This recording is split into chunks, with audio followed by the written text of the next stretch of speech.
Good evening, viewers, and welcome to Abbotsford Curling Club. And here we are watching the men's 1-2 game, Team Guignard versus Team Orme.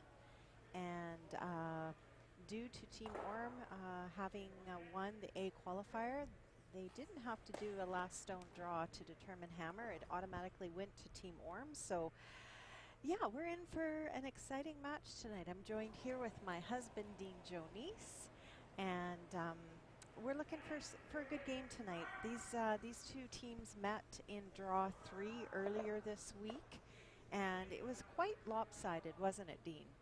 Yeah, it was one of those games where one of the teams got their legs early, and the other team just didn't. And yeah, the Orme team was able to dominate quite handily. I certainly don't see this game going the same way. I think the trend's going to be a lot more even.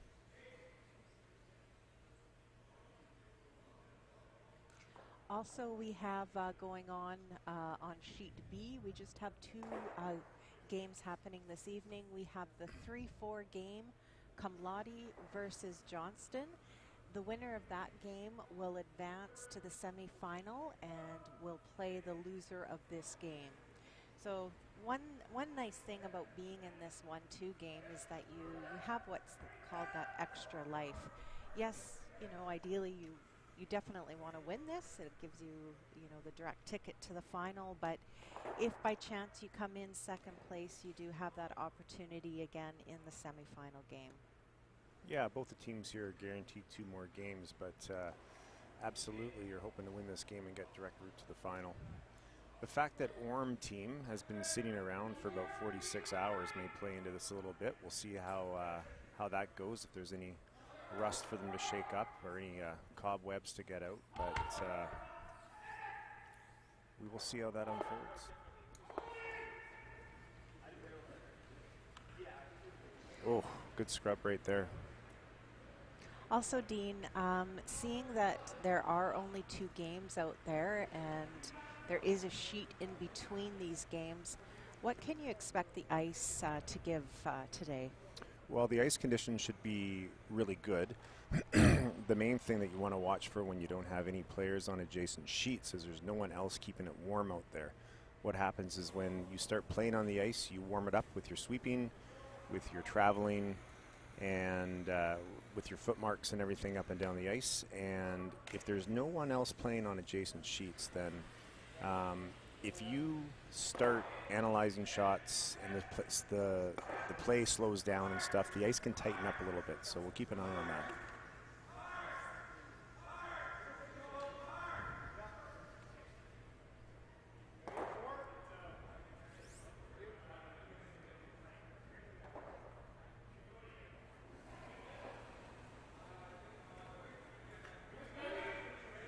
Early in this end, Team Orme has an opportunity to hit in Y2.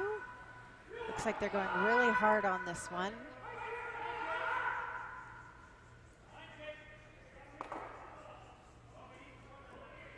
They're able to remove it. However, they did roll out, so Team Guignard will look to remove or hit and roll behind that center guard on this shot. Something for us to keep an eye on here, Shannon, is that this is the sheet of ice, I believe, that had a gentle slant to it in the one direction. So that rock that just over curled is still trending the same way that we saw in earlier draws. Yeah, this sheet seemed to be significantly different from other sheets in that regard. It did seem to have one side that really curled quite a bit, and the other side didn't have as much curl. So, both these teams are familiar with this sheet, and I'm sure both of these skips have a good read on what to expect. Yeah, and much with that, I expect that they would have had a good conversation about it and figured a few things out that they hope is going to give them an edge.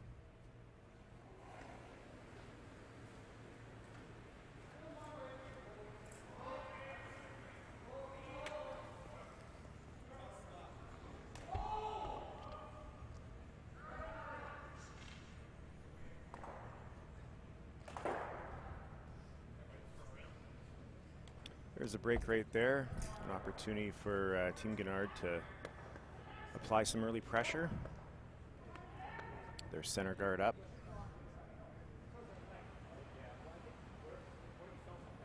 Again, Shannon, the shots we've seen played so far indicate that the shape of the sheet still looks very familiar to what it was before. That one running straight and almost airballing.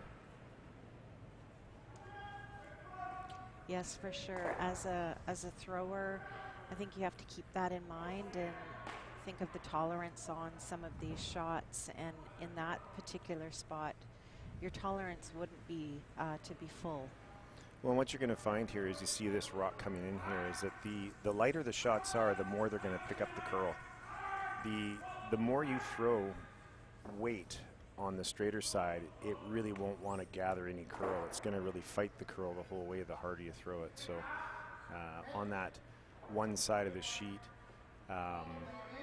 any kind of extra weight will defy curling, so a little bit more than the other side. But again, both teams should be quite aware of this, and they should be able to make that adaptation on the ice and the speed they want to throw on rocks to execute.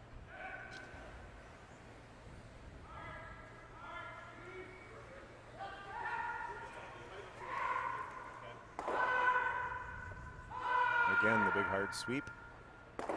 Came the other way at that, Shannon. Yeah, actually that was a really good attempt by TJ to make the double. It was great that he was able to get his shooter over to the other side there and kind of cluster these yellow stones together. So Team Guignard is going to look to try to hit and roll away a little bit, so the double is much more difficult. One of the nice things here is that there's no hit and roll to the center line in behind that guard for Team Orme with where their rock ended up. Otherwise it would jam on the yellow stone. A little scrub there by Jeff to try to get the extra curl. If you notice, Jeff Guignard is the fourth rock thrower. Typically he would be holding the broom and calling the game. Yet, unless you're with us on a previous broadcast, you may not know that Richard Brower had an accident out on the curling ice with doing some instruction, and he was kind of knocked down from behind with a rock and broke his wrist. So it's nice he's able to curl, but sweeping wouldn't be what he's looking to do these days, Shannon. Yeah, he just got his cast off a couple of days before the event started, so I believe he still maybe has a tensor on it, and really probably just doesn't want to put a lot of weight on that hand and wrist.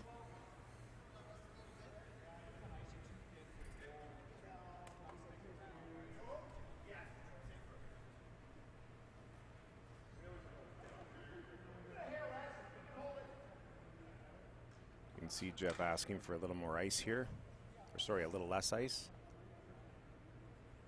This is the side that tends to be a little bit straighter.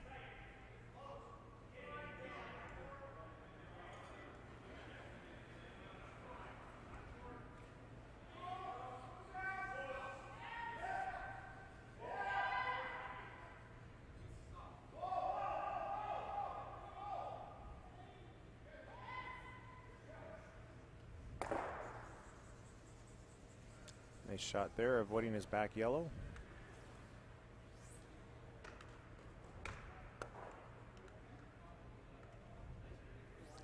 So you'll see Tyler attempt to make this double here. A little off nose to the center line. He should be able to make it. Depending on the speed he throws in this rock, Shannon, he may be able to make a double and get a roll partially buried behind cover. If he throws it extremely hard, he'll be able to make the double and hitting the rock closer to the nose, or he could over curl it a bit with lighter weight and double it across the face of the back one and get a piece tucked in behind cover.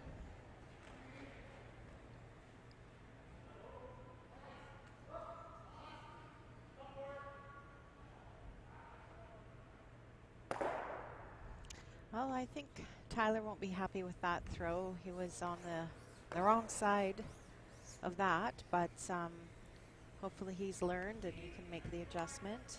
Now you'll see Team Guignard look to draw one behind that center guard.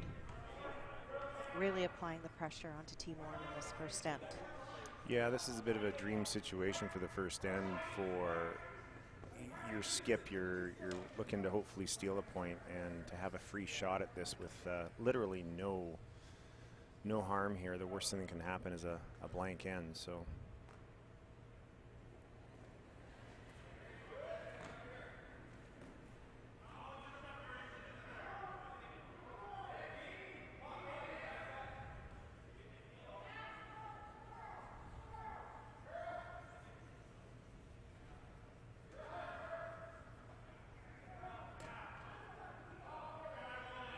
Super's going really hard on this one.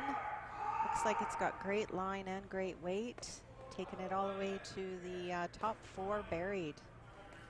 Yeah, that rock is fully lost behind that guard. It's going to force Tyler to try to hit the 4-foot, just even to give up one perhaps. If he makes it really good, it's there for one to Shannon. If he hits the tee line and grabs a little piece of that button.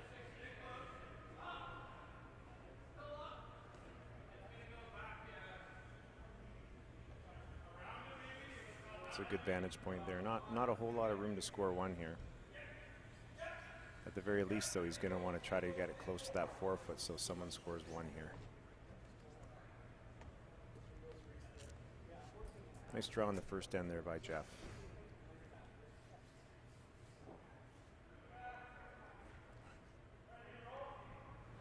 Maybe we get a time on this one, Dean, and see what it's running here in the first end.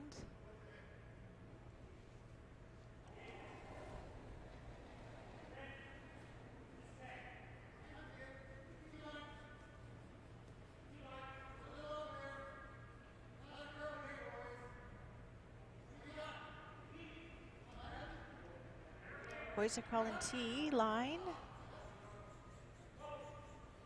Dean got a 14 on this one, which leads me to believe it's going to be a little bit heavy. Needs to put on the brakes here.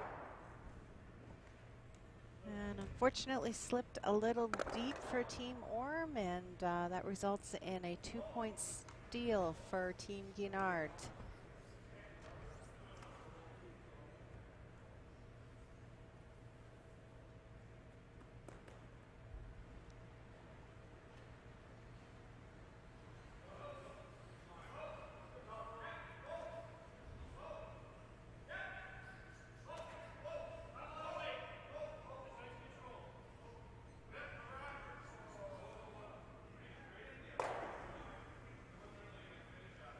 So the ice is obviously quite keen, Dean. If that was a 14 to the back 12, I'd say tee line's easily a 15. Yeah, somewhere between a 14 and a half and a 15 for sure, Shannon. And don't forget, I was the one navigating the timing mechanism, so my accuracy could be in question. But the sliding surface has been fantastic all week. It's been pretty easy to guess your feel right near the start of the game to get your draw weight.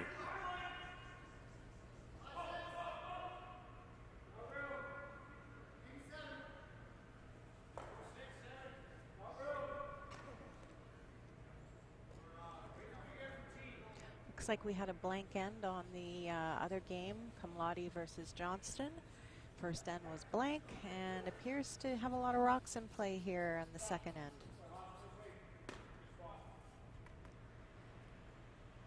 Nice come around there by Team Orme.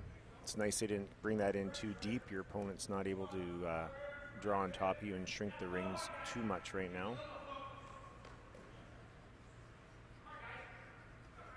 The last thing you want to do when you have hammer is draw one around that center guard and come in close proximity to the tee line, because it gives your opponent to shrink your scoring area.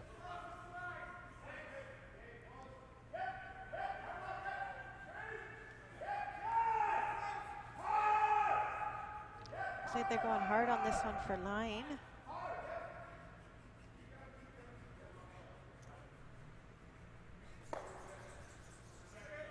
I think his weight was pretty close, but didn't quite have the line on that. So now we're going to see Team Orme draw one to the outer wing and try to lay there two.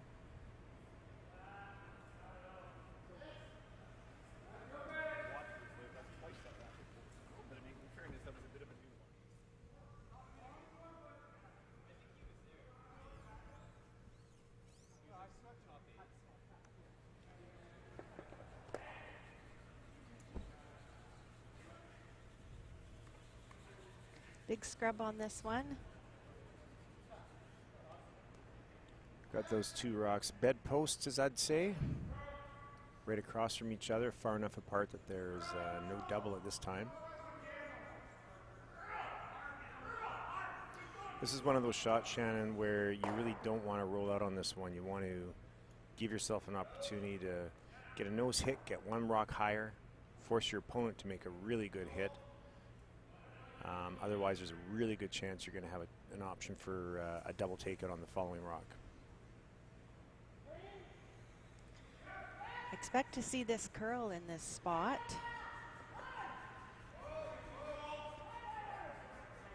Looks like they're going hard to try to keep the line, and yeah, there's again, Dean, that side just has that little bit more curl. And this is where it's key for teams to accurately communicate with each other what they've experienced out there. There's about 7 different key reasons that can make a rock curl. So if they can recognize that the shape of the sheet is what might be causing that, then that's an important thing for the team to trust as they put the broom down and believe that what the broom they're throwing at is the correct ice to take. We've seen so many rocks over curl in that spot at both ends of the sheet, Shannon, on that same side. yeah. Now they're going hard for line on this one. Again, it's just really finishing. So I think you're going to see Richard here open up the ice for this hit, or ask for more weight. Or perhaps even a better throw. We don't really have a great vantage point if it was a soft release. They were starting on it really early.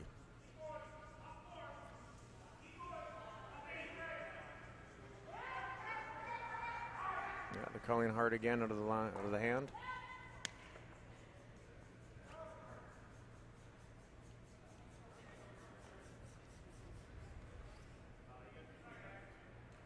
Looks like there's a bit of a groove there, Shannon. We have ourselves a little spot.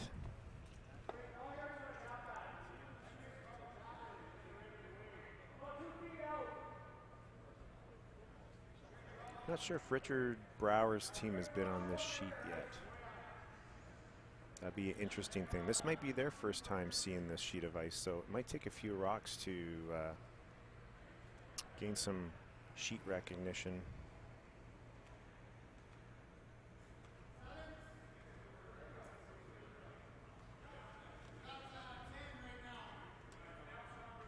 You know, one of the things the top teams, all the way up to the top teams in the world, obviously the World Men's Championships are on. They started this weekend. What a lot of those teams will do is they will read the sheet of ice together, both the speed and the line. They'll talk about the shape of the sheet, if it curls more to the wings or if it curls more to the center, what speeds are the best speeds for making nose hits, how much ice to take. They'll go over all those things and they'll bring those into the game, and then they'll analyze and assess as they go and share information so they can calibrate themselves to seeing themselves making those shots on the ice. I can confirm, looking at the draw, that Team Guignard has not played on this sheet. They have played on every other sheet, but not sheet D. So they elected to try the other turn and had a little more success, although they did still roll a little too far and have given Team Orme an opportunity now to hit and roll behind. Now this is a straighter spot, so we'll see what kind of weight TJ throws at this. Yeah, this spot can be a little bit straighter with a bit of weight, but we've really seen some nice movement on the draw shots on this side. They've been curling in there just fine. It's just when you throw a little more weight where you notice this subtleness of extra curl on this side. Or sorry, of less curl.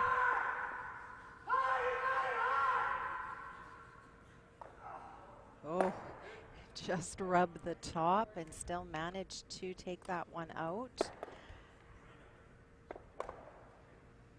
I couldn't tell, Shannon, was that rock going to make, that rock would have still made contact with the the intended stone if it didn't get the friendly rub. Is that accurate? I think so, Dean. Yeah.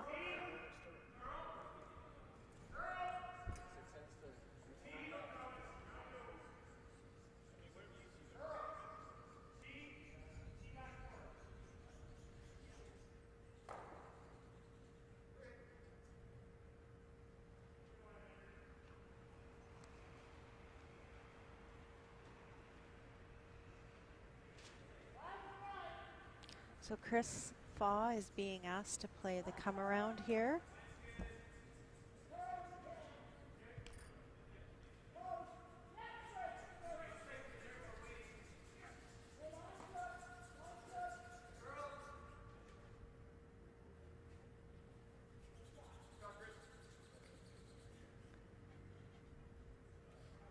Slides behind the tee line, but it is shot rock, Shannon. Yeah, and as you can see from this angle, it is dead buried. So that really was a great shot, and it's really shrunk down the scoring zone for Team Orme. So you'll look to see Tyler ask TJ to come down and try to sit one top 4 shot rock.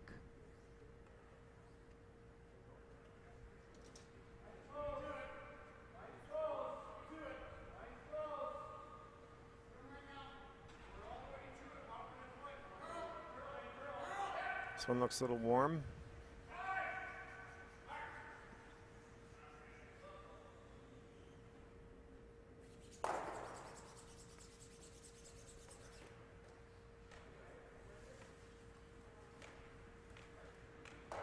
Well, we'll see if that rock that TJ just threw ends up being a factor and coming into play. It certainly doesn't appear to at this time, but it does appear third shot over that top rock, yellow rock, that's fourth shot.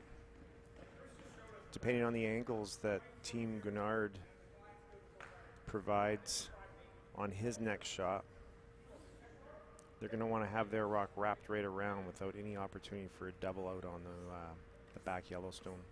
Yeah, you do have to be careful on this. You can't afford to hang it out. So I feel like the tolerance on this would be to be lighter as opposed to being too deep. This is Jeff's first rock of the end.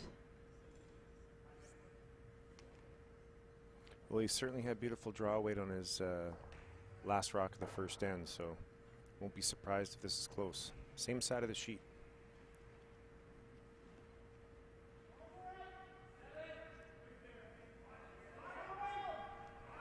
Calling tee line right out of his hand. Looks a little hot from my vantage point. I'm thinking tee line's wishful.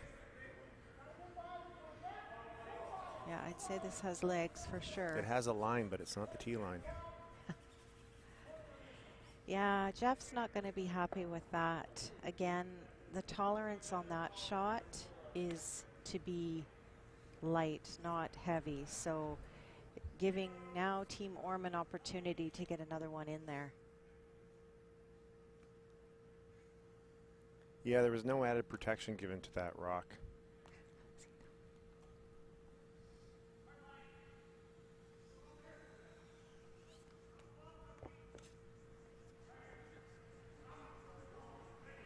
Okay, let's see if Tyler Orme can seize the moment here and look to manufacture a skip's deuce here.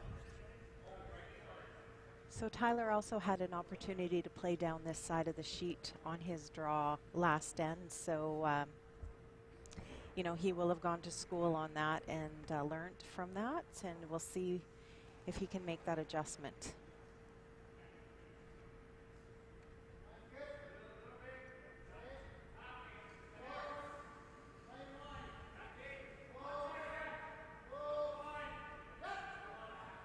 Speed of this one's a little bit better, Shannon.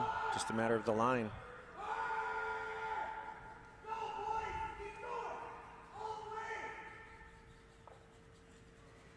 Oh, just a little rub there. That's very unfortunate. Still in a dangerous position. There's not a lot of room past that guard for Guignard team to do much with. Boy, if you ever jam that, Shannon, that could be big danger. Yeah, I think you're going to see Jeff throw a guard here on this. Or I'm hearing hack weight. Yeah, I thought he signaled. Oh, Oh, no, okay. there we go. Maybe we had heard hack weight on another sheet. I'm not sure. Then again, that ice, I think that ice is for a tight guard. Looks to be to me.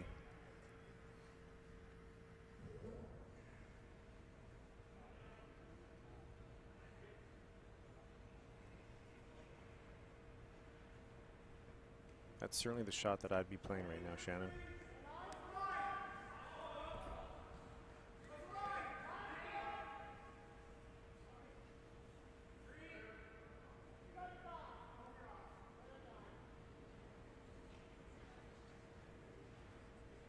The weight's good in this shot. The question is if it's going to overcurl or not.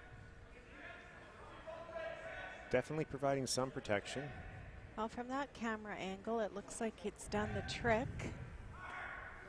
We are off on a bit of an angle here too, Shannon. This angle is not straight up and down the sheet, so my guess is that that rock is probably fully buried and Tyler will be looking at something on the other side of the sheet.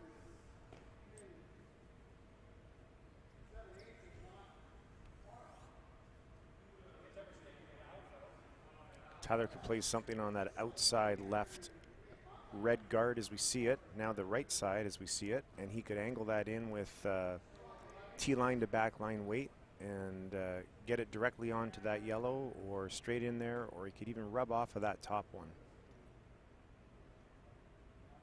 He's even got room for a straight draw here, Shannon. This is a side that curls quite a bit.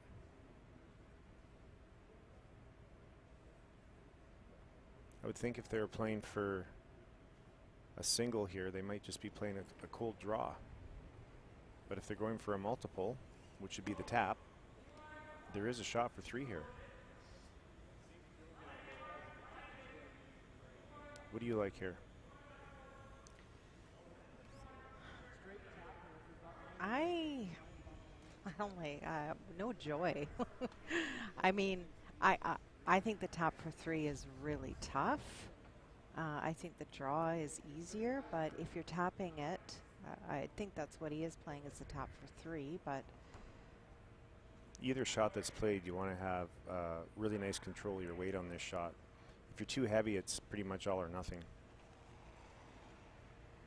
But really, you want to score here.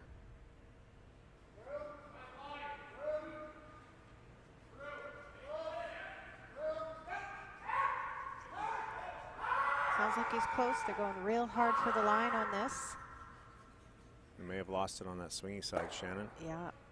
Yeah, he had excellent weight. Just, again, not anticipating that curl over there on that side of the ice. So that resulted in a steal of 1 for Team Guignard. They go up 3-0 as we head into the third.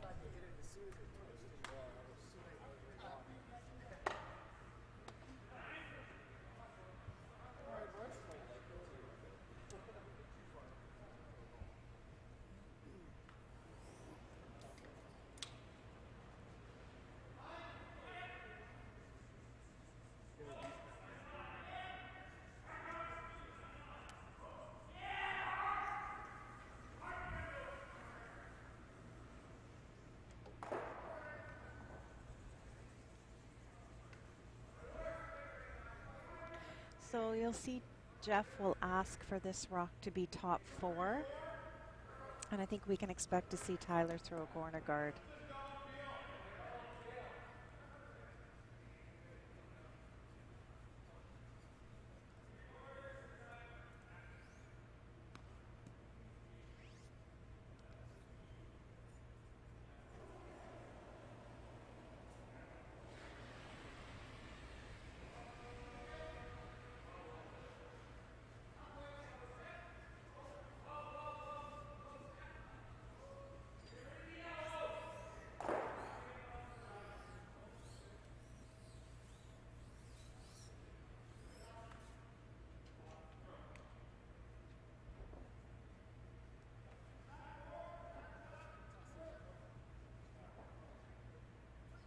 You know, Shannon, if Jamie was ever to hog that rock, it would have been the perfect opportunity to talk about the new family member at home. Yes, apparently Jamie is a proud father of a new pig called Petey. Petey the pig. Petey the pig. His lovely wife made a purchase, I believe, today. And I did see a picture of Petey. And We saw a video. He is adorable. I can understand what happened. But yeah, I asked him if he and his partner had spoke about purchasing a pig, getting a pig as a pet, and he said no, this was quite random. So Was her name Whitney? I think so. I think it might have been. I apologize if I've got that inaccurate, but anyways, what a fun conversation we had before they went out on the ice. So I hear pigs have great demeanors and they're wonderful pets. The problem with that is I hear they're also very tasty. So I believe Petey is a pet. Petey will not be served on the table.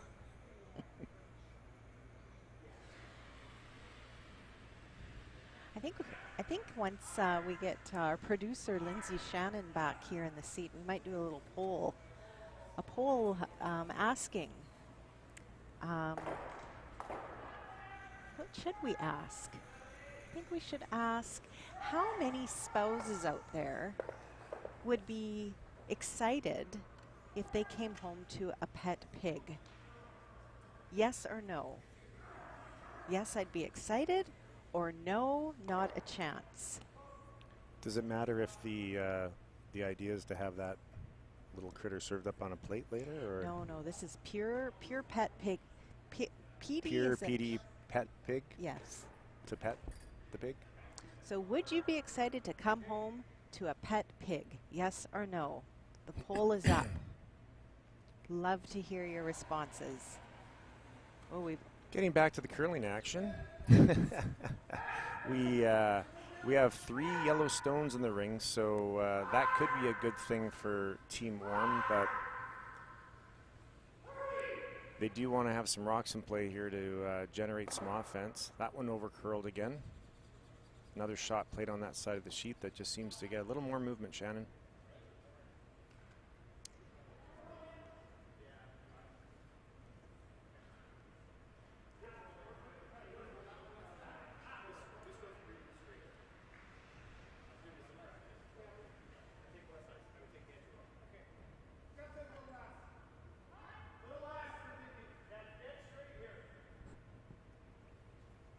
You hear the so far the poll is going really well. It's 100% yes to coming home to a pet pig. I think maybe we've had one vote, and that would be from Jamie's partner. But I don't know that for sure.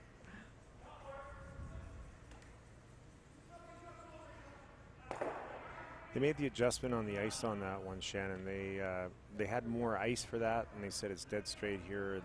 They took a little less, so a sign that Team Guignard is picking up the sheet of ice. They're starting to piece together.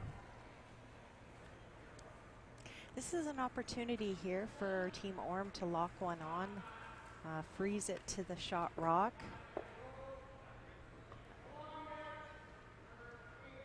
Yeah, Team Orme's got to be happy with how this is setting up. Lots of opportunities to generate points. You just have to capitalize on them. Yeah, that one was quite heavy for what Tyler was looking for. So still just struggling a little bit with the weight. But I think the line would have been pretty good on that one if the weight was what Tyler was looking for.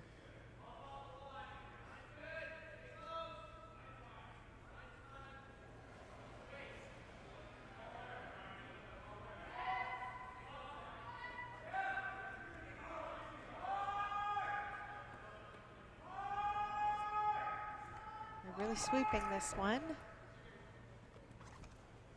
I guess the question on this, Shannon, is does Orme's team have enough room to get a draw shot in there? And they're going to go to the other side. I like this call. This is an easier shot to make. Yields about the same outcome.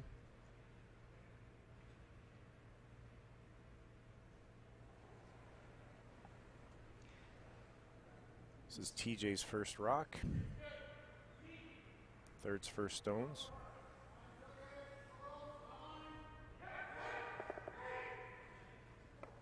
And it's catching that curl again, so they're really going hard for the line on this. Just not quite figuring out what that draw weight is.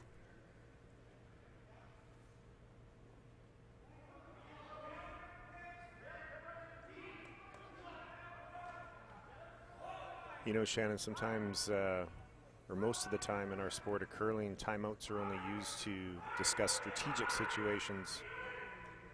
I would almost, after this end, get the team to have a timeout just to gather themselves and have a chat about the playing conditions and find something that they can start to feel a little more comfortable with.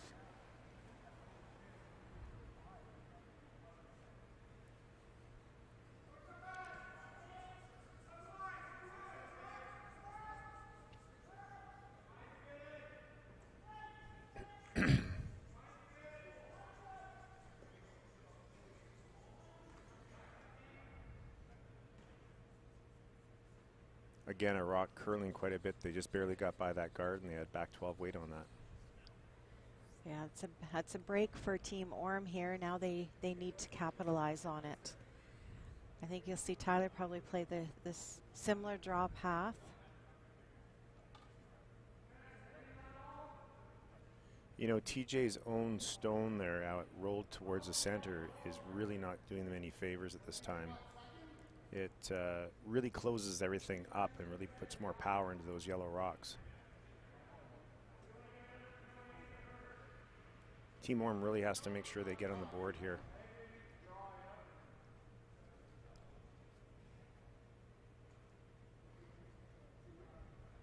I like this call, Dean. I mean, the first thought for Tyler was to maybe hit what is fourth shot, or yeah, it's fourth shot, but I don't really know what he would have gained from that. I think the time is now. They need to get a rock in play that Team Guignard then has to shoot at them.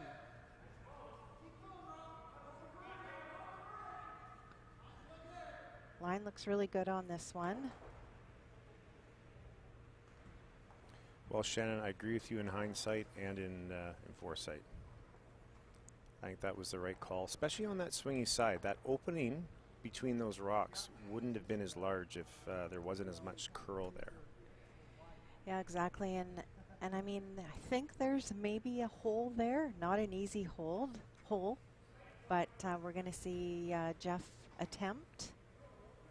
Well, the nice thing about this, Shannon, is that if Jeff's playing this shot, he's going to want to err on actually removing the center guard. The reason for that is that if he ticks the center guard and doesn't disturb the other guard, he will then open up and expose that rock, and there's pretty much not very many places where Tyler can hide both rocks, and Guignard will have an open shot at hitting one of them out, and the most they'd be able to score is 2 against them. That said, I'm sure he's going for the hole. Well, this is the straighter spot on the ice, so it might be easier to navigate this hole as opposed to if it was on the other side. I think he's close. And that he did. Nice shot removing that. TJ Pierpolkin, Tyler Orme's third, has given him a nice little dress rehearsal, though. They've seen the path, so I'm sure they've communicated the speed that they felt that Tyler threw, or sorry, that TJ threw, so that Tyler can replicate that. Yeah, and they'll want to, I mean, it's not a huge hole there, but they will want to try to get past that guard with a little more room.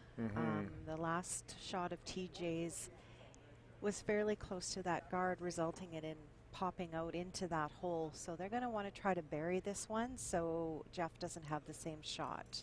And even if they make this really good, Jeff might not opt to play the same shot. He might just try to put a rock in a position that makes it really hard for Team Orme to score 2.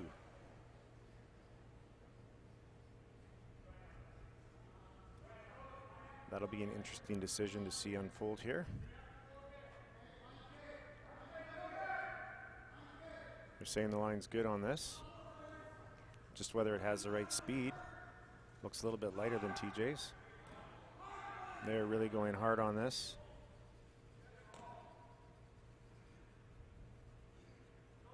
Settles in for third shot.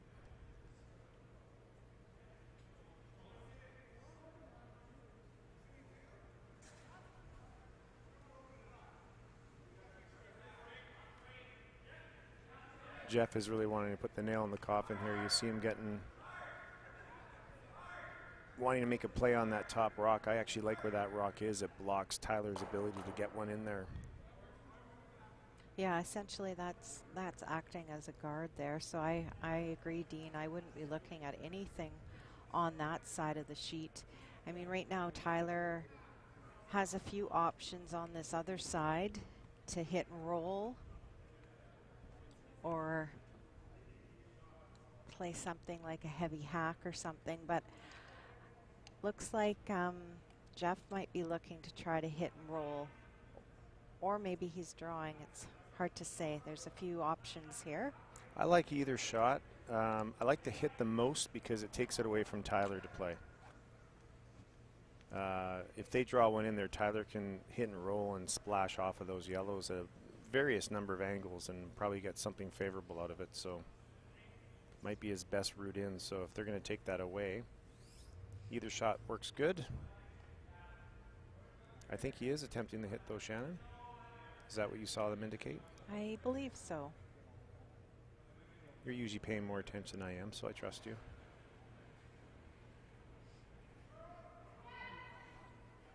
I can confirm this is not a draw shot.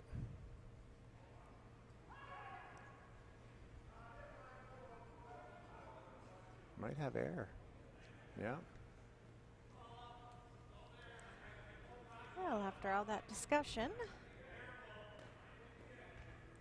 so now Tyler needs to make a decision. I don't know that it's so easy to get shot rock off of that one they're looking at hitting. A really difficult shot would be to try to tap the rock that he just threw previous. That's a tough one to tap. The hole he's probably not going to go for. That's too risky. The other problem for Tyler is that he's going to be looking to make contact with a rock that's not even third or fourth shot. He's going to be trying to make contact with a rock where the two Yellowstones are shot rock. So a lot of potential for a point swing on this, if it's made or if it's missed. Yeah, Tyler needs to hit that one that we can just see all of, very, very thin. And as TJ's motioning, kind of roll into the yellow that second shot and spin up to be shot. So it's a very difficult shot. I almost wonder if the shot that Jeff just played might be easier. I thought that was the natural myself too, but obviously we're not out there on the ice. There's probably plenty of room for this, just not from the vantage point that we see. The one that Jeff played I thought was a good one to play because it would take it away from Tyler, but I don't even think they looked at it, Shannon.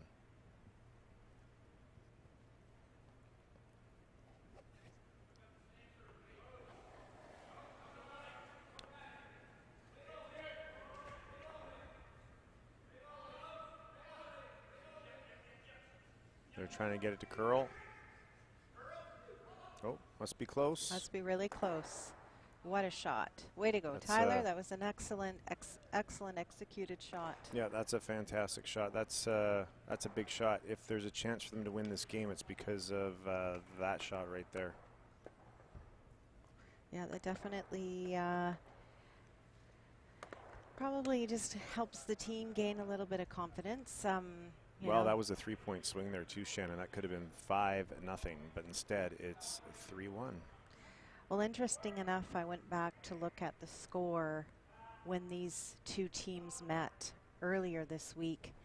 And after 3 ends, Team Orme led 5-1.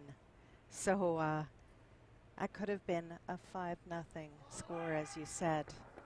Yeah, the script has been flipped at this point in this match. I used to say to my teams all the time when it was early, if we were down a few points, I'd say there's still lots of time for us to blow them away. So it's always just a change of a mindset to feel a little more optimistic than the current situation might feel.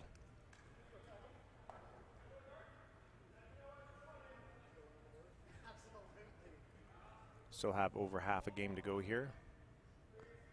Isn't the glass always half full, Shannon? You bet.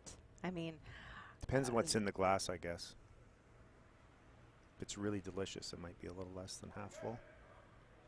I mean, it is a long game where we're just heading into the 4th end, and I think, you know, a couple of good shots gets you right back in it. And I mean, it's not without reach, but they do need to string together some shots and really figure out the draw weight and the shape of the sheet.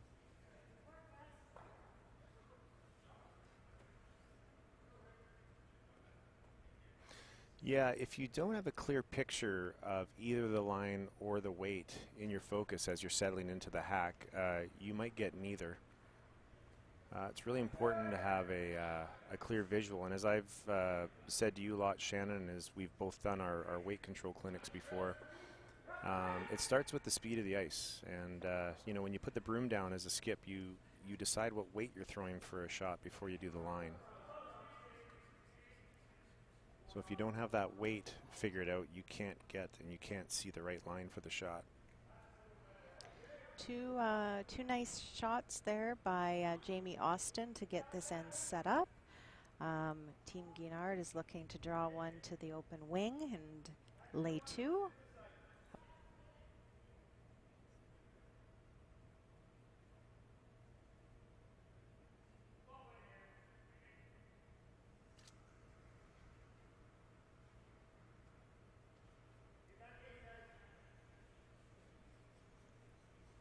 I think now that the team small has been removed from the competition, it's undoubtable that the best beard out here is Jamie Austin's.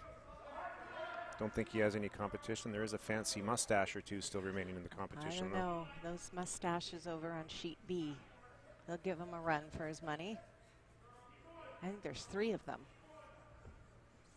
And the sweaters to boot.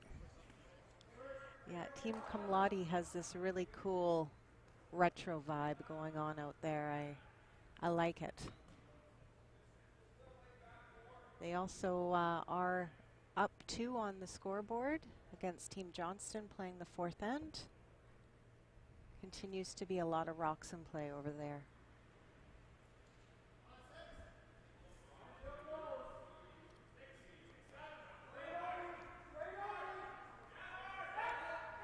Again, this is the curly side.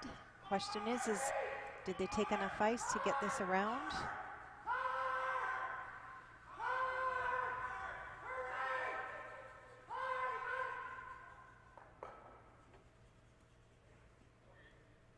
You know, as you look around the club out there, Shannon, there's the representation of curling in the province is spread out a reasonable amount. We've got teams from kind of all over here. We've got Vernon on this sheet, Vancouver on this sheet. We've got Royal City on sheet B, and Victoria Curling Club on sheet B as well.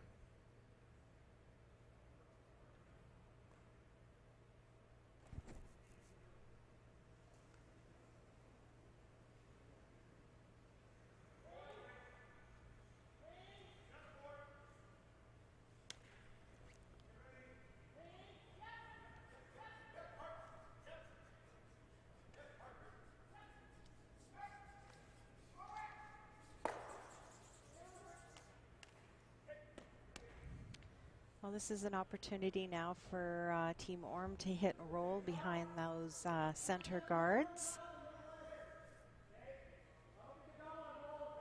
Key is definitely to stick your shooter.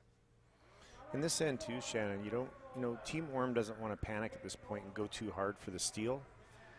They really just wouldn't mind a force here, and as I've said before, someone scoring 1 here is exactly what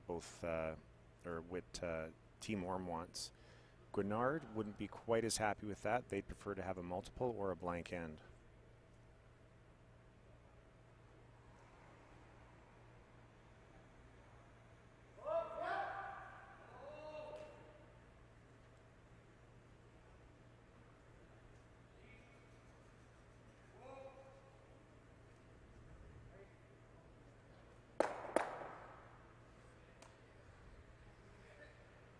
I really like the weight choice on that shot. It was a nice hack to board weight shot. Had they thrown normal there, they would have rolled out of the ring. So it was a nice weight selection. I was trying to get a clear picture of what Richard was calling there. I liked what he was signaling. It might have been a plan B option, though, to chip his own rock to open up the red rock. It would expose the red rock in a number of different ways and provide more options for Team Guignard to gain access to that red rock. I think they maybe went to hack weight here, Shannon, and I think that's what they're playing. Yeah, it's a nice weight choice. Like you say, if they end up rubbing their yellow stone, their rocks should remain in the house, but I think they are going for the back shot rock. Nicely executed.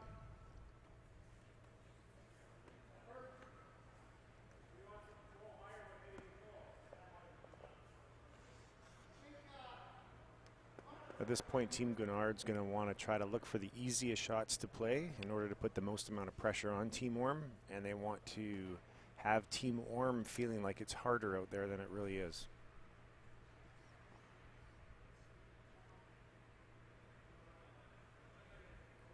This is a really important end for Team Orme.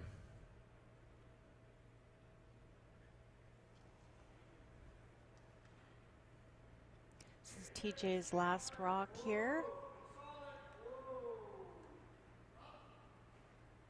So far, Team Orme's been chasing in every single end. So this is their chance to swap that.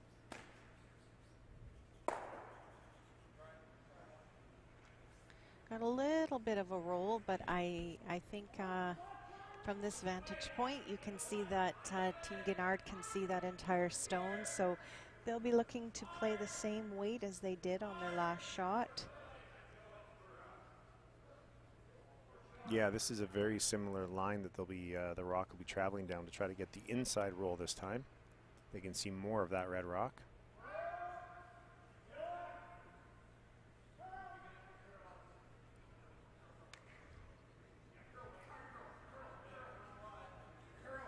Looks like they're trying to make a curl.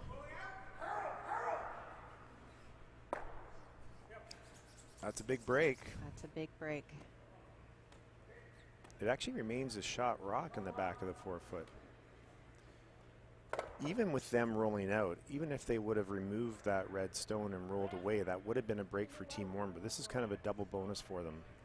They now have shot rock and they're throwing.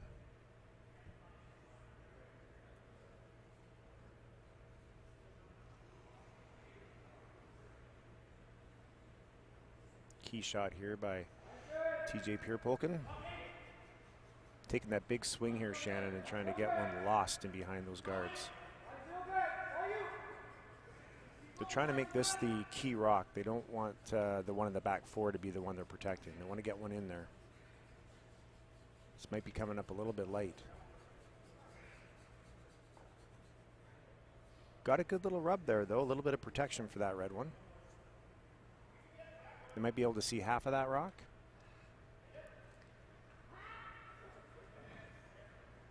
Excellent work by our producer, Lindsay Shannon. We can see from this angle at least half that stone.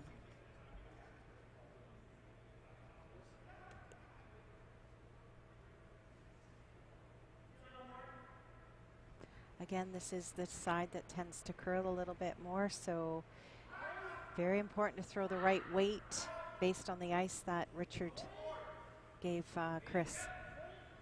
A lot of teams have been late calling the line on these shots. Yeah.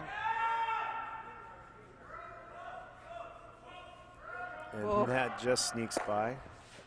Did it ever.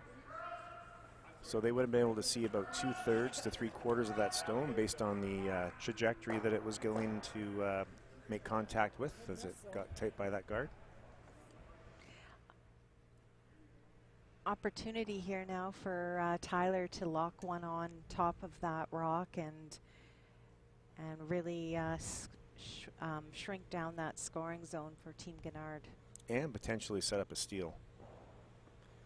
I think they were hoping to roll away a little bit more on that one, Shannon. I didn't notice that they were trying to nose it. I don't think that would have been their initial call. They really got tight to that guard in order to get that shot.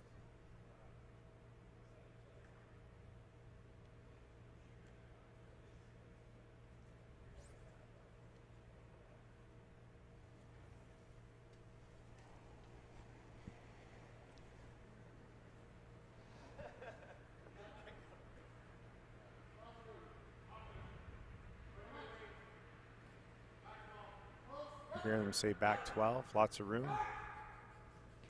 I think TJ is trying to play plan B here and rub off the one on the edge, but unfortunately, again with that curl there, just wasn't in the cards. So Tyler won't be happy with that, giving Jeff an opportunity to really put some pressure on.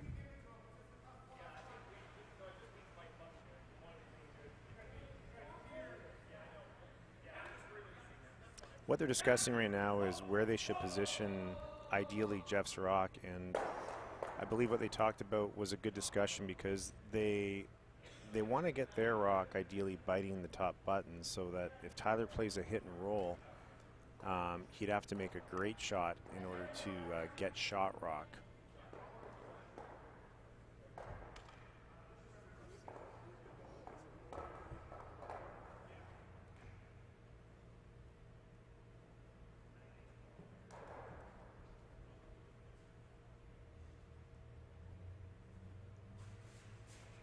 Almost no matter where this rock ends up, Shannon, Tyler will have some sort of a shot.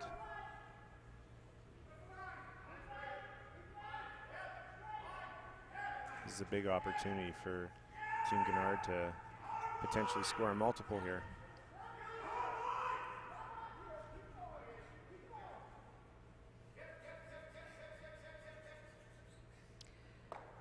Well, that was not what Jeff was looking for. This is now going to give Tyler an opportunity to hit and roll off of that rock there we see. Or straight draw. Of course, if he does do the straight draw, he's going to want to be not frozen. Otherwise, Jeff will have the in off as well, won't he, Shannon? Yes. That's the thing they're thinking of right now. Sort of a catch-22. There's two good shots. If you could walk one down and make it, it would probably be the double and spin up that he just indicated, because that wouldn't leave very many good options for Jeff Guignard on his shot. Whereas if he walks one down there and freezes it or puts it in there, Jeff will still have that in off and he'll have an opportunity to score and maybe even still to score a multiple. I feel like the higher percentage shot is this hit and roll. You know, you could hit and roll and make the double, or you can just simply hit and roll on top. We're seeing the draws are so precise. You have to have the perfect line and the perfect weight. And to me, a hit on this ice, on this side, the degree of difficulty isn't as high as the draw. If Tyler doesn't overthrow this, he also has about a 4-inch variance on where he can hit this to get something really good out of it. If he throws something around a 9-second takeout, which is close to regular weight, that's going to give him the optimal opportunity. That's what they're throwing. I heard normal. Clean is always good. Now they're getting it to curl.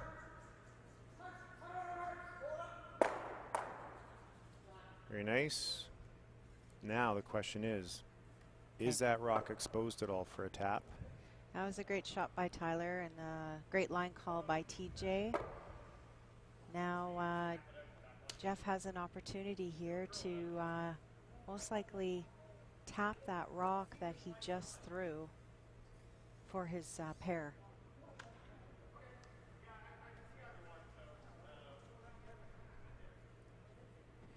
Looks like he's got all of that rock. Oh, it looks like he's actually going to throw quite a bit of weight here. I think he said peel. I don't mind throwing peel here myself, Shannon, because if they feel confident that they can make contact with that red rock, then he knows he's going to be able to at least score a point here, which is pretty big for them to go up 3 points at this time. If he chooses to throw something softer and they do catch that extra curl, that would probably end up in a steal of one for Orme. So 4-1 looks a lot better than 3-2.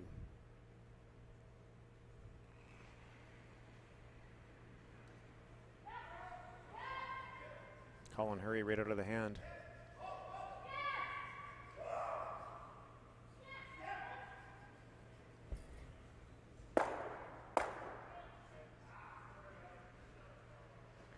All right, and it looks like Team Guignard has scored their one.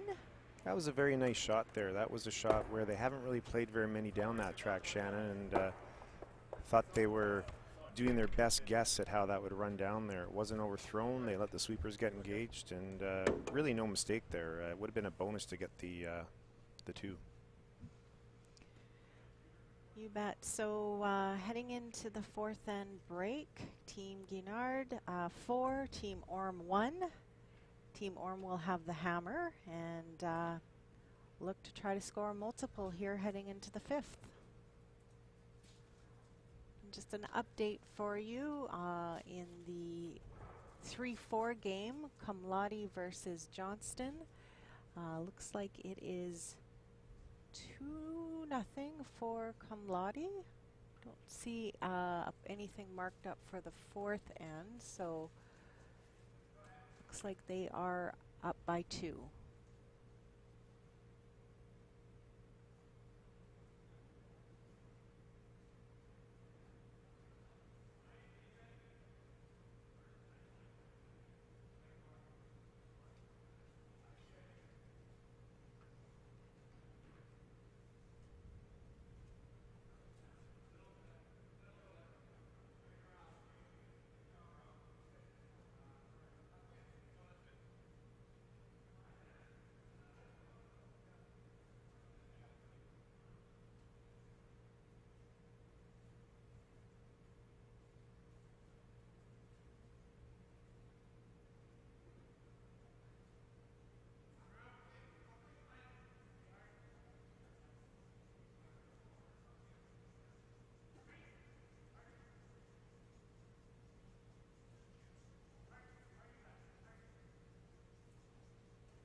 All right, here we are back after the fourth end break, and just an update for you. Team Johnston did score their 2 points in the fourth end, so we do have a tie game, 2-all. Kamladi has hammer heading into the fifth end. So what do you expect to see these next 4 ends, Dean? Well, it seems like Team Orme is starting to get their legs back a little bit here. Obviously, Tyler's had to make a couple of big shots in the last 2 ends to try to keep it all close. So I think it's going to be a fairly even game from here on out. I would expect it to go to the last end and potentially down to the last rock. What are your thoughts? Yeah, I think both teams will have had a good conversation about what their tactics are going into this fifth end. I think you'll see Team Orme, regardless where this first rock of Team Guignard goes, they will be throwing up a corner guard and going hard for their 2 points. And yeah, I think they will have talked a little bit about the weight and just reiterating, believe it, and it is curling, and throw the right weight to the broom and you should see success. So yeah, whatever they did talk about, I think there's an understanding amongst them that it's go time. It's time to get a multiple score here. They've got the hammer. They are down 3. Scoring 1 just sort of keeps them in the game. If Guignard scores 1 here and they steal, then it's getting a lot further out of reach. So I agree that Team Orme is going to obviously be very aggressive here and try to generate a multiple.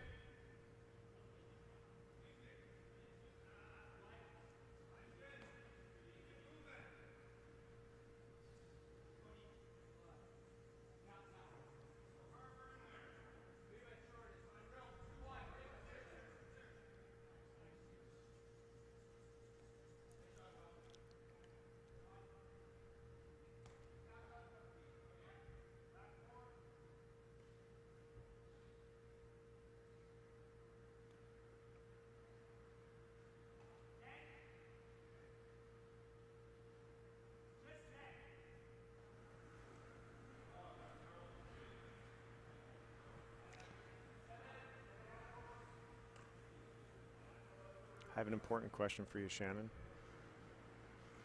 How's our poll doing? Has there been any more? Just the one, so it's 100%. yes, very little action on our poll. Sometimes all you need is one really good answer. Pigs are good. Team Orme is electing to throw up another corner guard here. Tyler had motioned for the other side. The front end overruled that and recommended they throw another one up to guard the corner guard that they just threw. So I really like this play, Shannon. How about you?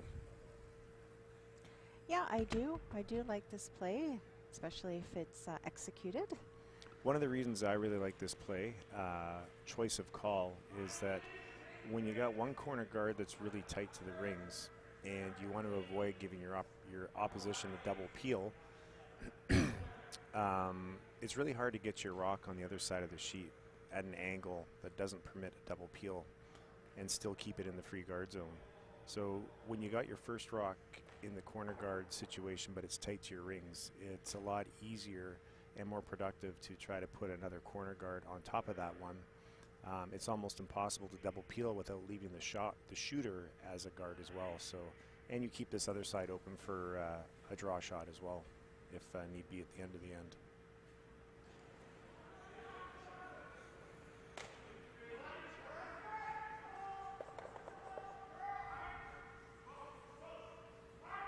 You see we have Kathy McKenzie, our head official here at the far end, doing some hog line observation, I believe, unless she's just hovering around the hog line and having a rest.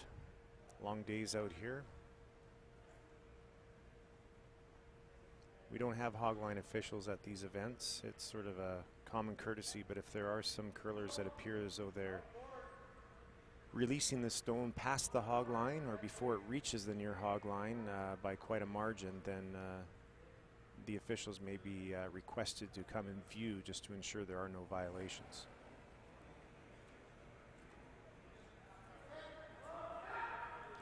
So Tyler's asking Rob Norbert for the hit and roll here.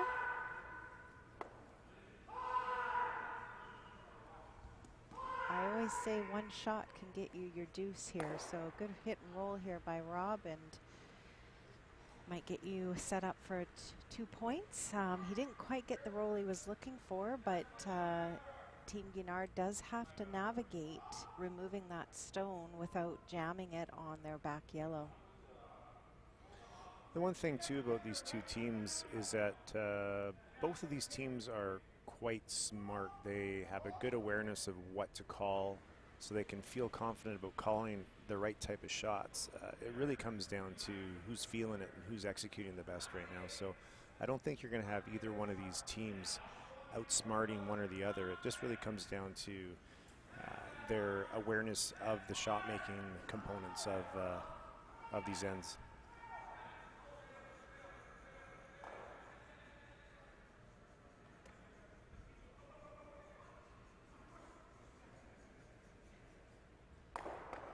Nicely swept by Chris Faw, and cleanly removes that rock of Team Orme. So now Team Orme has a decision to make. How do we get a rock buried?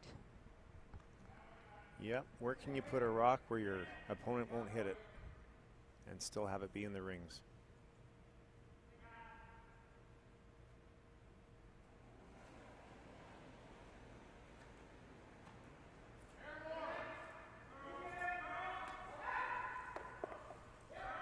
I wouldn't have been surprised, Shannon, if they tried tapping that rock to the back behind the tee line to sort of build a wall at the back there, but they are choosing to go with the hits. Unfortunately, they lose their shooter. Yeah, you really needed to stick your shooter there. I mean, if I was Team Guignard, I'd be looking at possibly trying to peel those corner guards.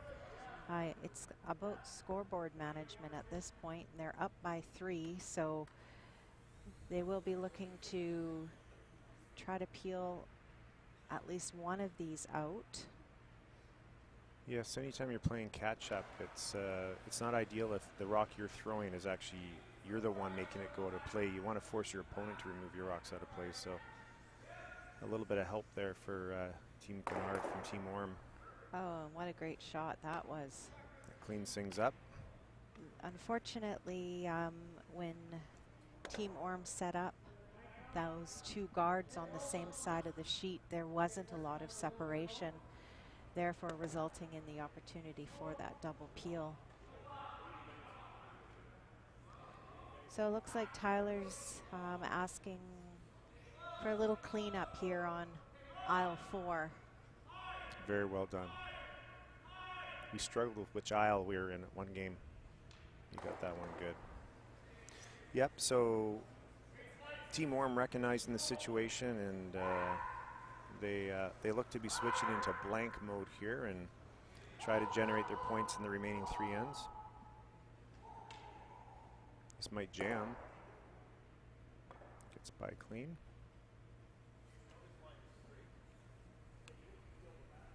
Well, that was a nice shot. Ideally, rolling on top would have been a better result, but those stones are really close together, so Team Guignard is going to look to try to create some separation here and try to hit and roll on the inside of this and roll that rock over to the far 8 foot. Yeah, Team Guignard may have read the room here and recognized that Orme is looking to blank now, so they're going to try to stick around with their 2 rocks and not enable any doubles. It's very unlikely that Team Orme is going to try to freeze anything to generate a deuce.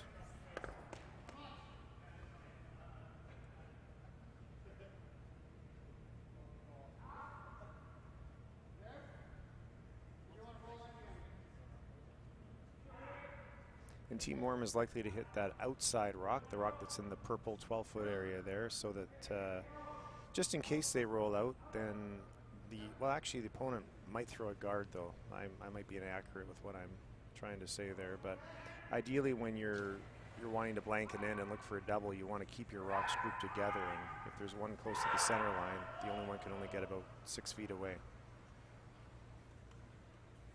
Throwing some heat.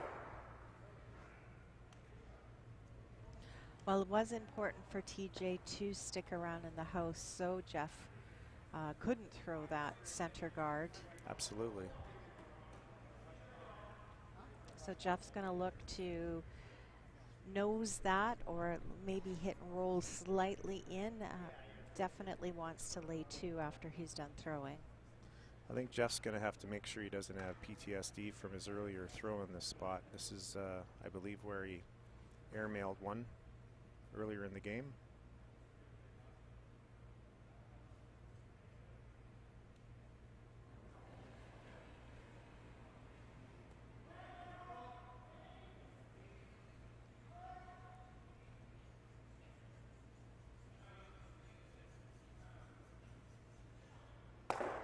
Very nice.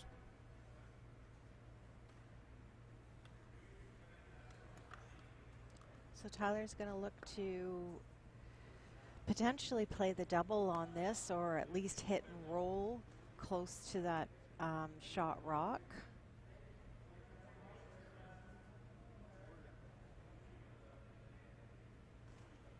Yeah, it's hard to say if there's a sharp enough angle for him to have a realistic shot at a full-on double to remove both those yellow stones out of the rings. There's also a bit of a natural jam over there on that yellow that's just outside of the back 12 foot.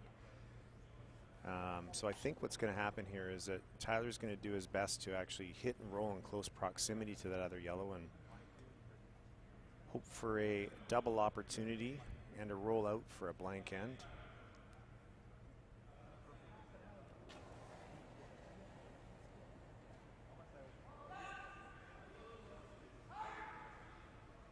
This one's got a bit of a vapor trail coming out the back of it. Hits and sticks.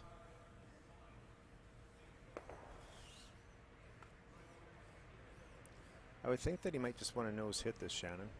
Yeah, I'm not sure why Jeff was indicating the roll here. Again, you roll and you're grouping your rocks closer together, allowing Team Orme to potentially make the double and blank.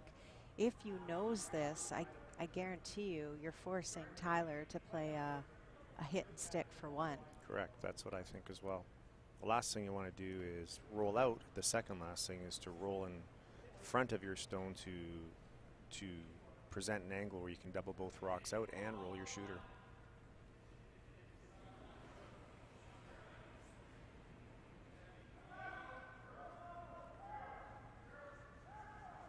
And obviously, like you say, rolling out is not an option.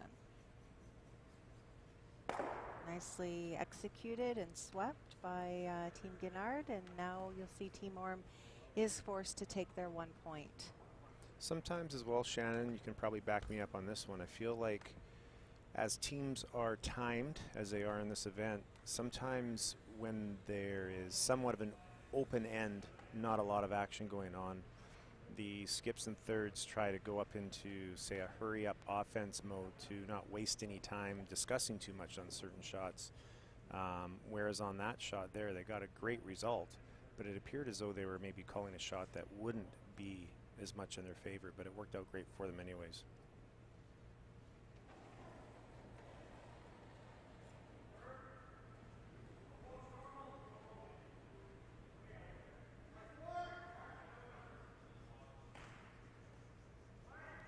This does not look like it's doing what they want it to. Looks like Tyler maybe was a little wide on the target on that shot, and that again being the straighter side, you just didn't see the curl that you would have maybe seen on the other side. So that was a big shift in momentum, a steal of 2 by Team Guignard. We are 6-1 heading into the 6th end. Team Orme has hammer. And an update on sheet B. An update on sheet B. Wow, Team Kamladi has just scored 4 points in the 5th end to take a 6-2 lead on Team Johnston.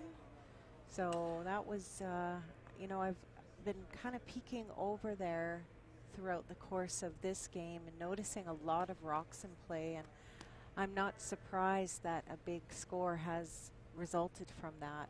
So Team Johnston has the hammer heading into 6, and will look to try to tighten that gap in the scoreboard. Team Kamladi also comes into this event with a fair amount of confidence. They won their Super League over in Victoria Curling Club, so the team obviously is playing against a lot of good competition in their Super League, and it feels good when you have a winning feel to your team before you come to an event like this. So those guys are ramping up their momentum. And I gotta say, Dean, when you look good, you play good, and those guys are 10 out of 10 for style. They are styling. I'd love for us to be able to put up a picture on this broadcast just to recap these fantastic, fantastic uniforms these guys are wearing, and these mustaches that they're sporting. Like, I got to tell you, this is taking me back to the 70s.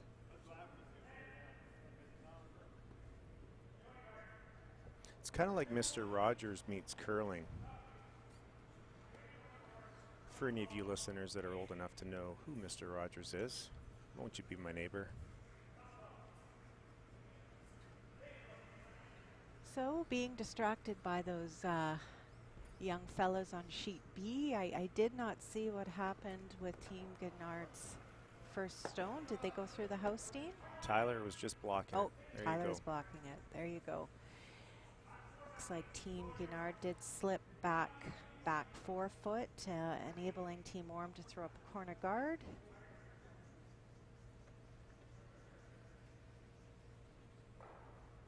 This wide pan view here, everyone's getting a good look at Team Kamladi over there, Shannon.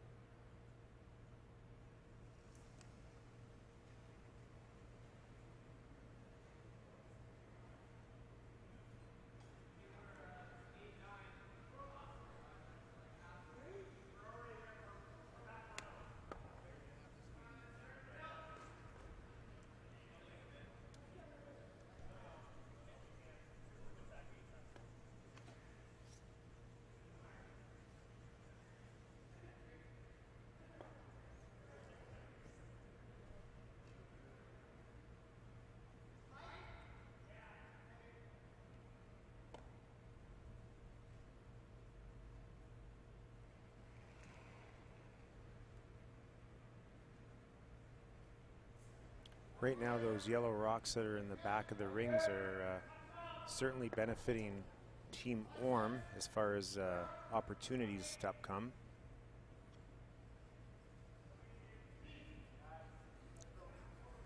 One of the neat things about the sport of curling is we all enjoy is that the scoreboard indicates the style of play. If Team Orme was up, obviously that would be a really nice double to play, but they're trying to score points as they're down, and so they're trying to go around guards.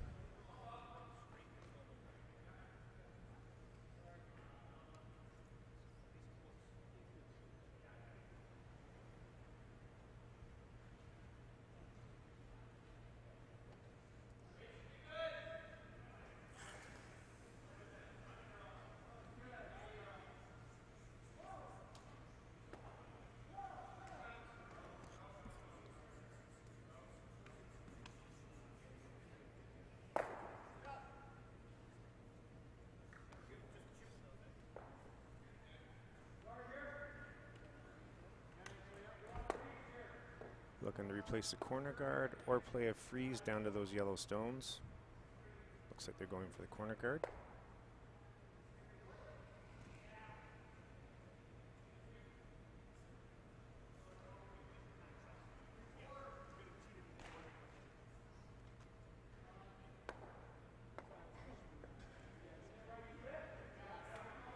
This one looks a little warm.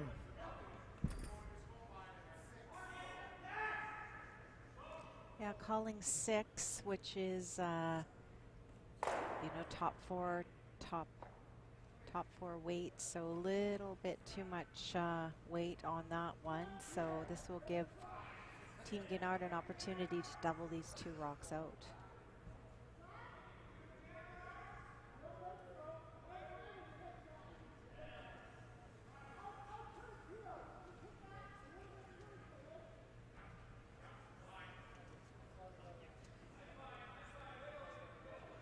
again, this side does curl a little bit more, so I think you're going to see some big weight coming here from Chris.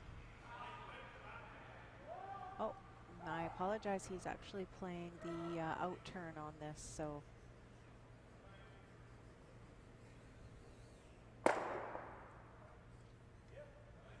Didn't get the double, but definitely made a great shot. Good secondary option.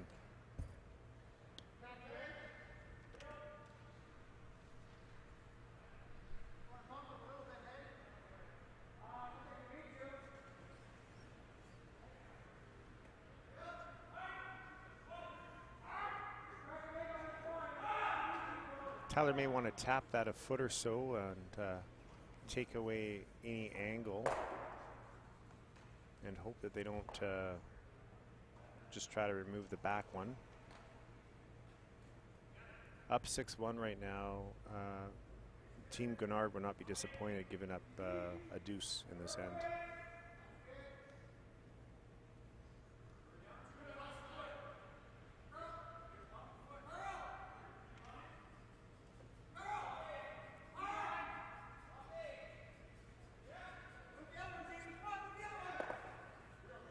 There you go.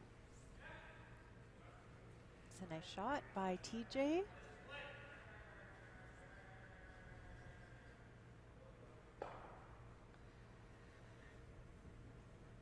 So Dean, will that yellow rock clip that red rock back 8? Or will it cleanly pass through? Well, I wish I was sitting right behind the sheet. If they hit about half a rock, it may graze the red one in the back on the way by. From that angle, I think it's gonna just cleanly go by. It's the drag though that would do that. Wow, that was surgically removed. That's not easy to do. Not sure that was the call, but talk about just picking that one off the face of the yellow rock.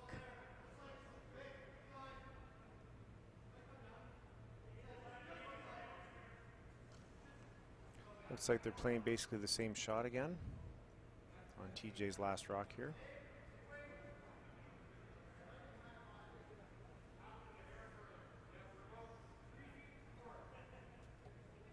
This one looks like it might be a shade warmer than his first one, Shannon. They're going to try to bump it and set up a good angle into the back yellow. Ooh.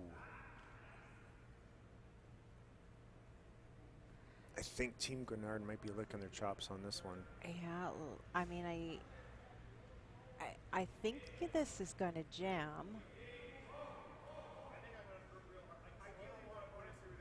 They might be able to rattle it through there, Shannon, and remove both red stones.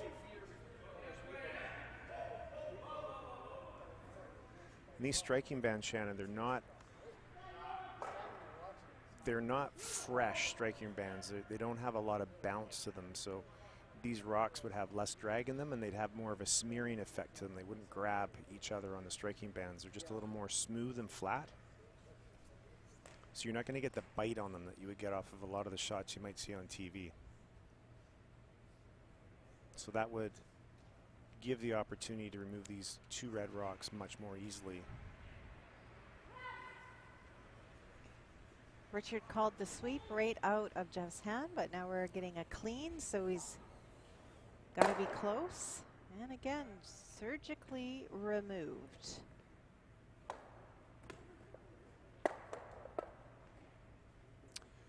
I would think they should start to direct their attention to that other pile of yellow stones, Shannon, and try to not position their rock where they can give their opponent a double to remove both red rocks.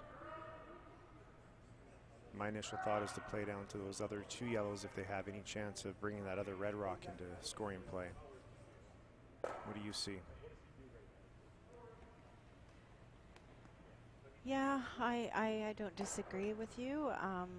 However, if Team Orme can get this in a good position, resulting in a jam, that might be their best opportunity to score a deuce here. So I don't dislike this call. It just needs to be executed, and Team Guignard needs to stop operating so well on the table here. Well said. Basically, Tyler's got to make a really nice shot, and he might even need Team Guignard to make an error in judgment on calling on their next shot in order to have a chance at scoring a multiple here. Perhaps Team Orme is hoping to have a nose double on those 2 yellow rocks for a potential deuce. Looks like this one is heavier than friendly. T-line. Yep, it's heavier than T-line.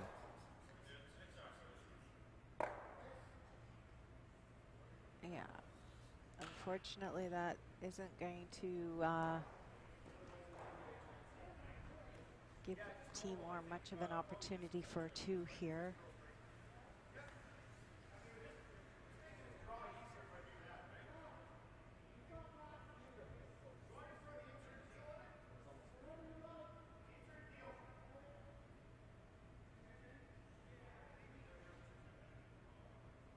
There's almost nothing that Jeff Guignard can do wrong on this as long as he removes that red rock. I don't think there's anything that can much that can happen here. Yeah, I think he could hit it as long as he removes it, like you say, Dean. Potentially, if he hits about 2/3 of a rock on the broom side and somehow kicks his yellow one forward and he comes through, might leave them a shot for that yellow rock combination, but no mistake made by Jeff, and this is going to result in forcing Tyler to draw to the forfeit for his 1 point. Not sure, I guess they're just trying to figure out the best path for that draw.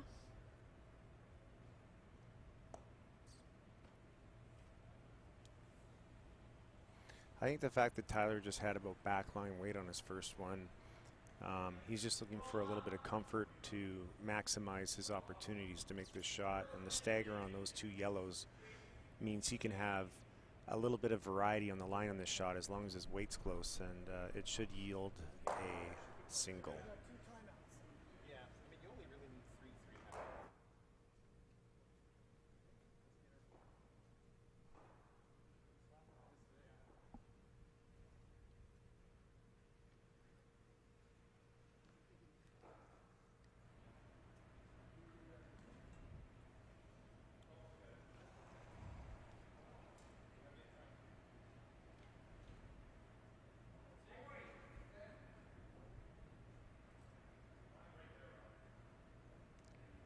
They're not putting a broom to this yet. Looks like Rob is trying to help it curl over. Using the knifing technique not to really help it speed up, but hopefully just to help it curl. And a nice, nicely executed shot by Tyler Orme to score his single here in the 6th end. Oh, and hello, look at this handsome young group of gentlemen. Thank you to Lindsay Shannon of Curl BC, showcasing these 70 looking outfits here of Team Cum Laude. And just an update on that sheet, looks like Johnston has gotten a 2-ball back. So the score is 6-4. Cum Laude has hammer playing the 7th end. You know, Shannon, sometimes when there's 2 ends left in a game and a team is down 4 without the hammer, they choose to beeline it upstairs and get a beverage and sip with the other team and talk about the game. But I like the fact that Team Orme is out there. They're staying out there because all you need to do is get a decent end going here and force Jeff Guignard to play maybe a difficult draw against 2 or something, and then you're right back in it. Yeah, 4 points is definitely not out of reach. Again, 8 good stones by Team Orme and maybe 1 mishap or 2 from Team Guignard, and they could be right back in this game. So you're going to see Team Guignard being very sharp this end and trying to get their rocks in really good positions to not allow Team Orme to score. And that wouldn't be a position that Richard Brower would have imagined his first stone coming to heading into the 7th end. Yeah, that's a good rock for the fellas throwing red.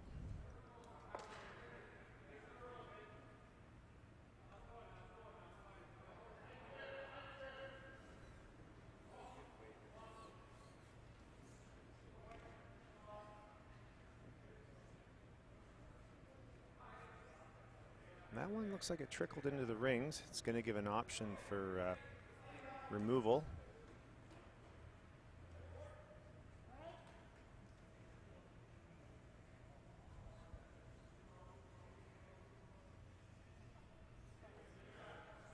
In this end, Team Guignard is just looking to score. They don't need to score a multiple based on the score that being up 4 with this and one more end remaining. If they do score 1, I guarantee Team Orme will get a lot thirstier quicker.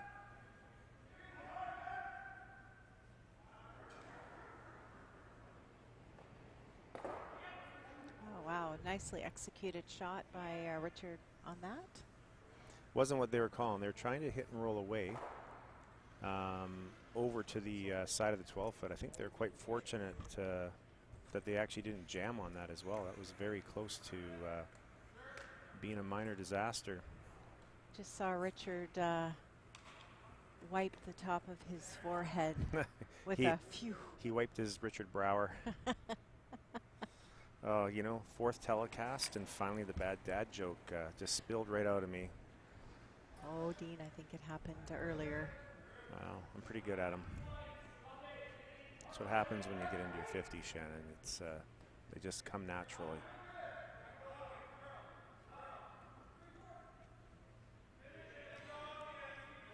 Boys are going hard on this one, and looks like it's come up a little bit short, but again, that's the tolerance on that shot.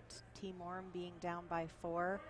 Rocks behind the tee line that are their color aren't necessarily going to help them out, so coming up a little short on that isn't the end of the world. You can see Brower eyeing up. He's not eyeing up plan A on this. He's just looking to straight peel this, and I like this call a lot because the angles are quite favorable to run a double peel after this rock is removed. So there's no reason to push it too much here. Ooh. And that's that straight side again, that Shannon. Straight side for sure.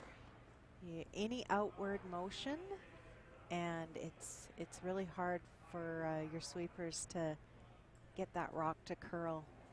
Especially with all that weight on anything that's an up weight shot.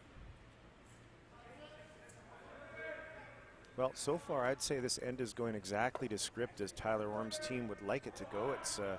It's giving them every opportunity. It's just up for them to capitalize, and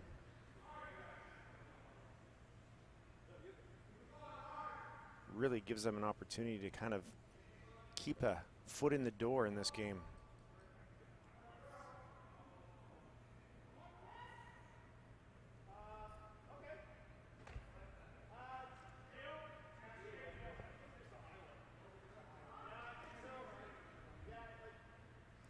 Again, Richard asking for the straight peel on this. With the same turn. So perhaps it was a bit of a throwing error on the first one.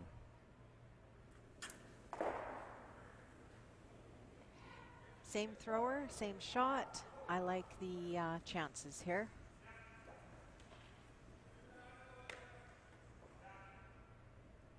And cue the commentator curse.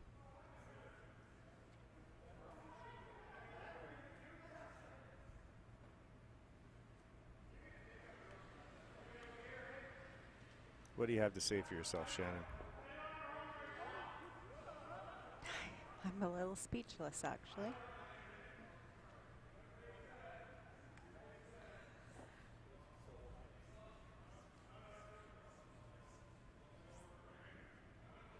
That long center guard that still remains up there, Wasn't the worst result that just actually happened there. Clearing those two, that tighter guard up the middle situation was actually a really good secondary option. That long guard with the amount of curl there is on the left side as we see it right now coming in there, there's not much you can bury there, Shannon, without them being able to get access to that rock with a softer weight takeout.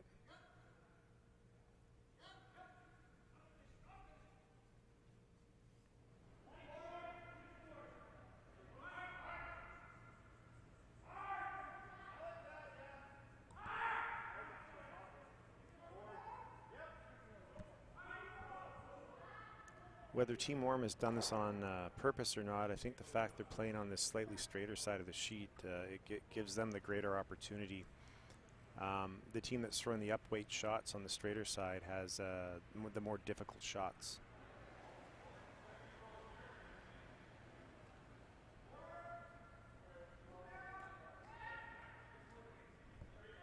They got to be careful not to jam this one, Shannon.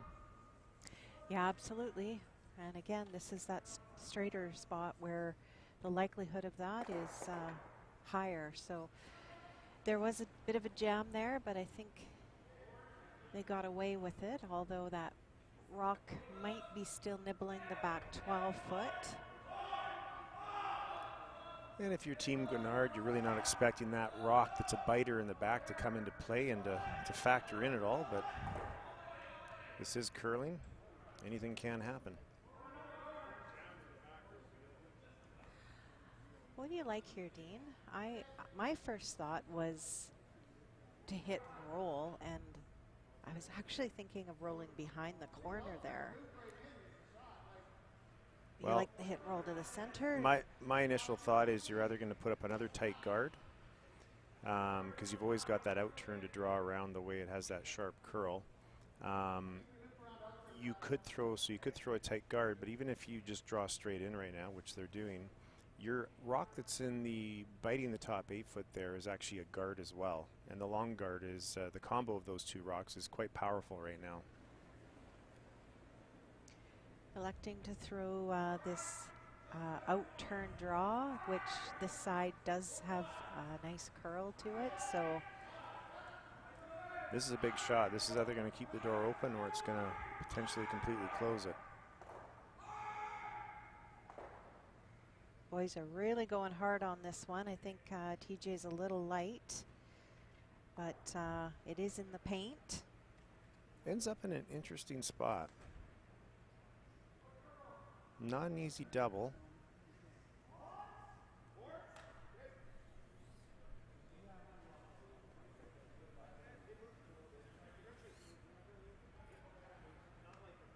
So no matter what happens here, Tyler's going to have an opportunity to get one in behind cover, double guarded on his next one. Whether it's via draw on the right side or a hit and roll on the left side.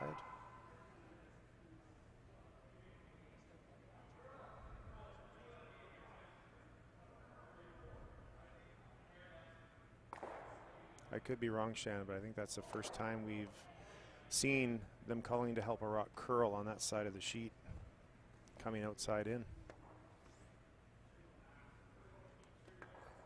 Yeah, I think you're right, Dean.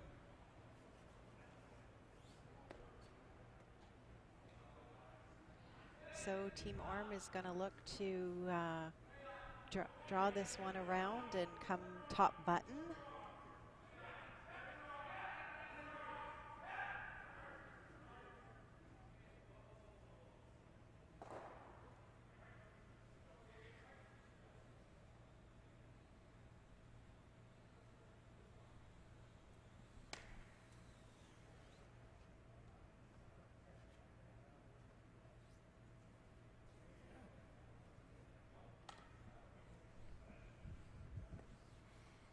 I apologize if that sounded terrible for you listeners. That was just me zipping up my zipper of my jacket.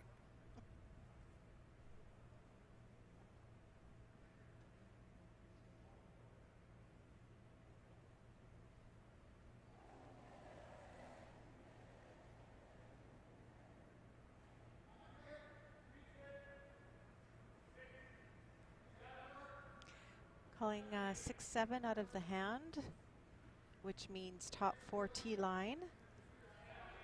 This one looks like it's got lots of room. Question if it's got lots of room because it's heavy or not.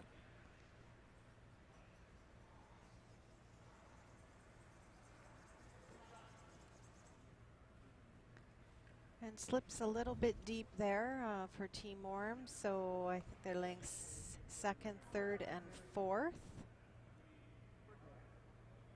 Yeah, sometimes these busy decorated rings make it a little bit more difficult from this vantage point to see who's shot, but I think yellow is shot rock.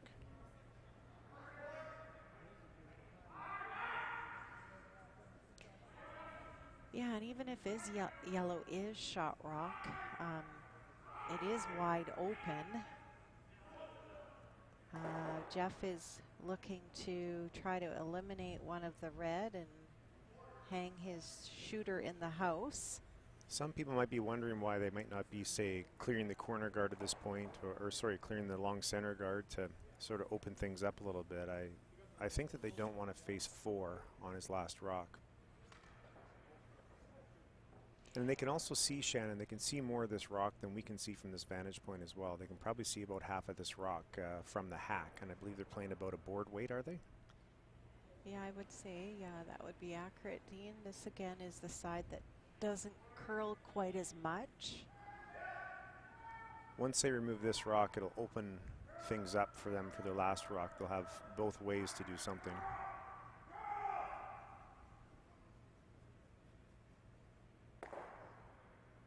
Nice shot there by Jeff. Nice control of his weight on that rock. If he would have overthrown that at all on that spot, he might have airmailed it. So based on the scoreboard here, Dean, Team Orme is 4 down. I think Tyler's going to favor playing the hit and roll and lay 2 buried behind that center guard. Some people might ask why he's not just drawing to lay 1, but I think based on the scoreboard, this is the shot to play. What do you think? I couldn't agree more. I'll also add to that, it's based on the length of that center guard. You want to make sure that you're laying 2 and force your opponent to decide whether to try double or to draw against 2. If it's only against 1, it's a much easier decision. And you have way easier access with the length of that center guard and the movement that's in the ice. Sounds like it's close. Clean whoa, clean whoa. It's now they're curling. Definitely pretty close. Well, now Jeff's got a decision to make.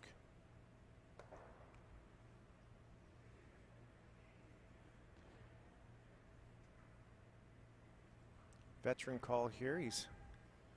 You saw him indicate with his broom he can chip in off of that, and this is one of those shots, Shannon, where you give yourself ice to get to the button or the side of the button, but you're also giving yourself ice if you're, say, back 4, back 8 on this. That means it'll run a little bit straighter, which means it would catch the side of that red rock and just chip in, taking some of the speed and directing itself into the button area.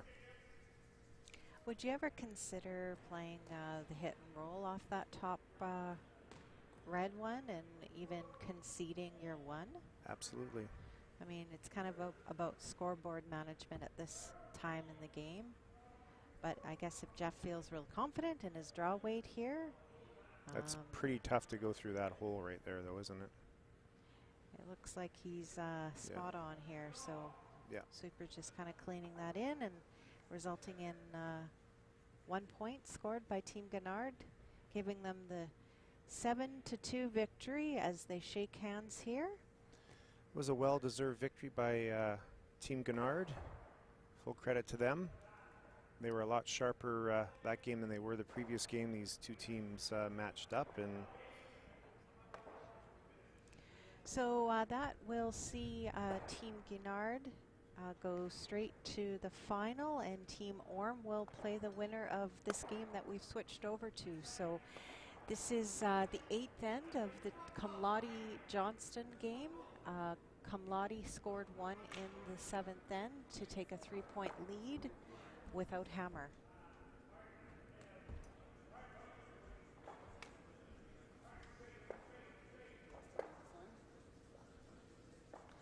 Team Kamladi throwing red stones.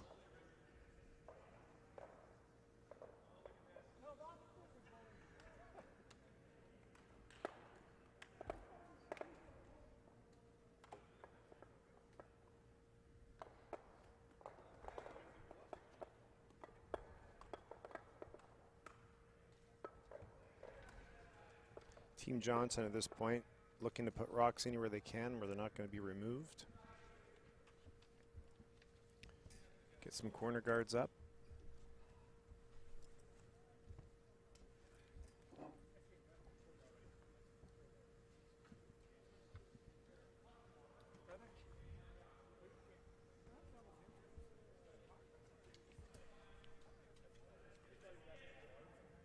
Both teams appear to have a reasonably comfortable amount of time left on the clock.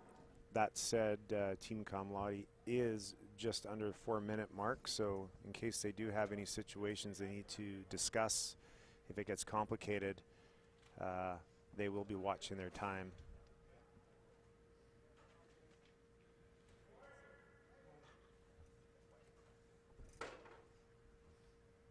Shannon, if you average the time that's allotted for the teams, it's 3 minutes and 45 seconds over the 8-end stretch. But as we know, sometimes when you get near the end of the game, things tighten up a little bit, and often teams require more thinking time. Yeah, both these teams seem to have managed their time clocks quite well, so I don't think we'll see anybody get too close to their time running out.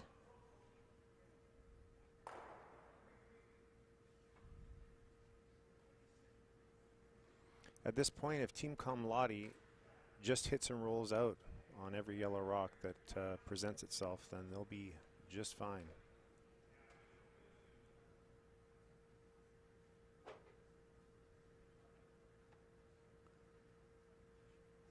So again, the winner of this game will move on to play Team Orme in the semifinal tomorrow morning at 9 a.m.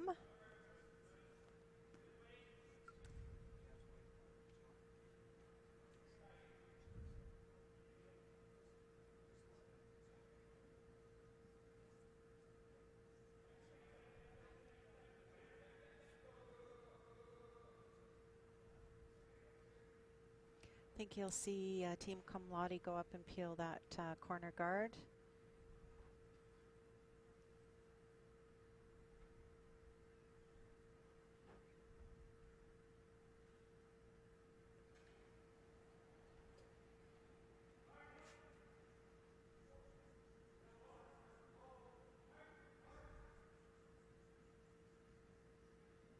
And no mistake made.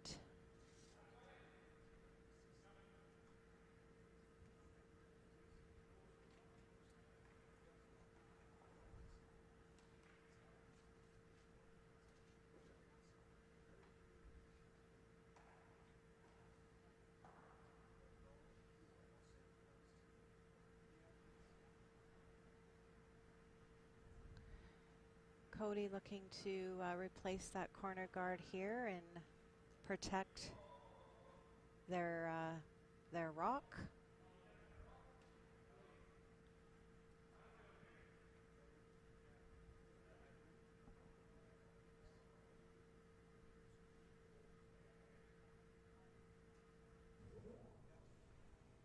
That rock may have slid just tight enough to allow for a double removal, but they really don't need to. Again, they can just hit and roll out on every rock right now, and they're in the driver's seat.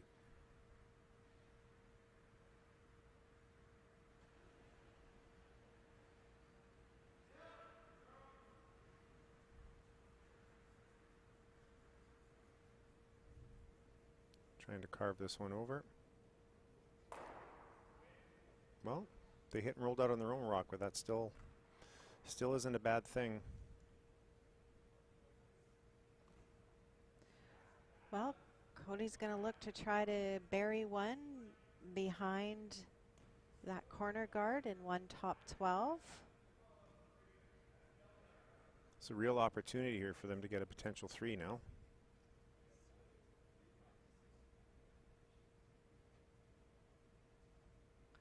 Yeah, with a really well thrown come around here, that 3 ball definitely is in the cards. I'm glad you got to say 3 ball again, Shannon. I think that's your favorite saying. 3 ball. There's been a few out there. Absolutely.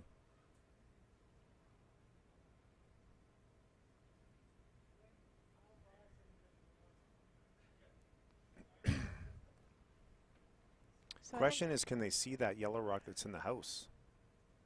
Looks like they can. I think that was plan B. Hey, I think they were playing the come around, but out of the thrower's hand, they knew it was a little bit light, so they elected to just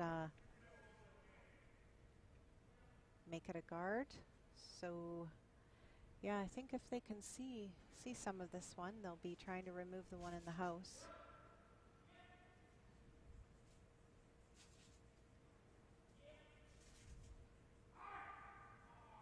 They don't want to just tick anything here. They're going to hope that goes all the way out. If they do tick anything, yeah, they want to make sure they remove it. So that could have been not so good had they just ticked that one into the house. Joel Cave wiping his brow on that one, but that's an effective result, really. That rock is still exposed. The danger of going for that rock in the house was, and throwing that kind of weight, it could have resulted in not a very favorable outcome, but connected with just enough of that rock to remove it out of play.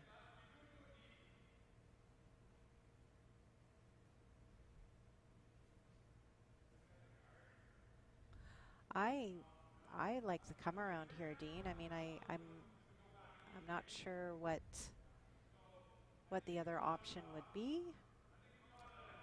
I guess the fact that the rock is exposed, they're trying to decide whether it's too early to lay 3 in the rings and leave open doubles. But they are kind of getting down to the nitty-gritty here.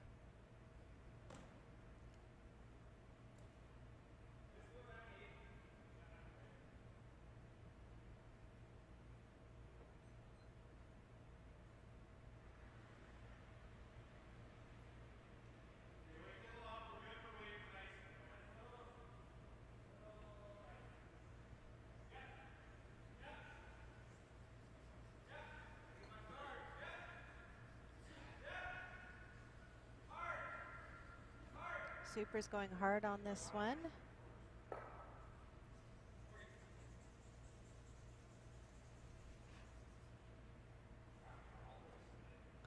So I think both those yellow stones are wide open. Yeah, that's good news for Team Kamladi. In theory, what they'll want to do is they'll want to remove the rock that's the least open. If the one in the back 4 is, you know how we talk about the Christmas tree, Shannon. It's pretty hard to Christmas tree that one that's on the left side as we see it. Maybe he's just going to run the double here and just go for the kill right now.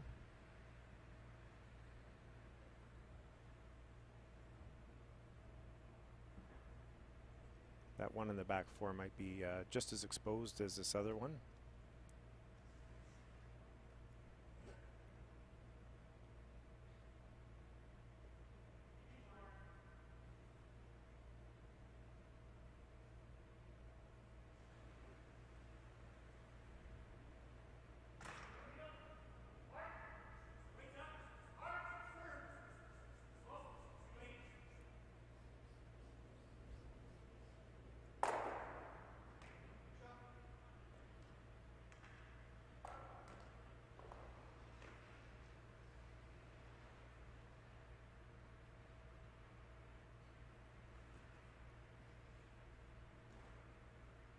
Well, there's not too many good places that Cody Johnson can put this rock without Andrew having an opportunity to make a yellow rock that's in the house go away on his last rock.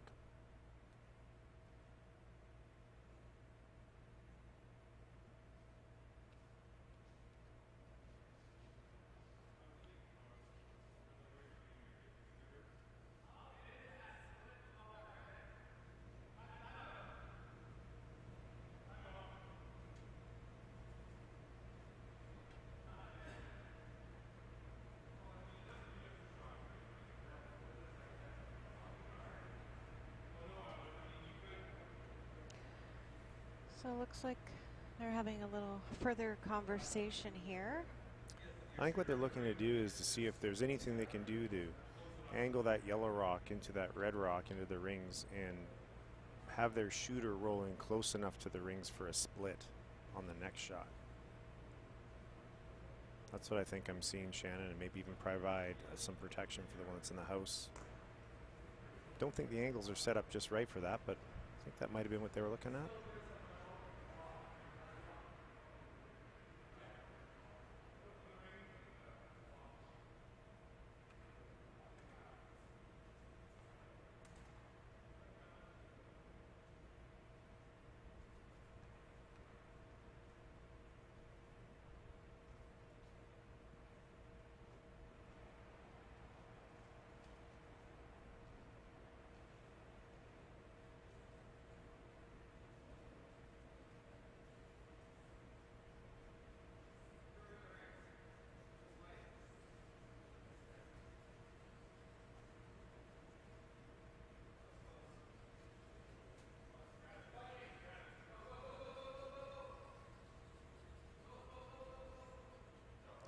Ooh.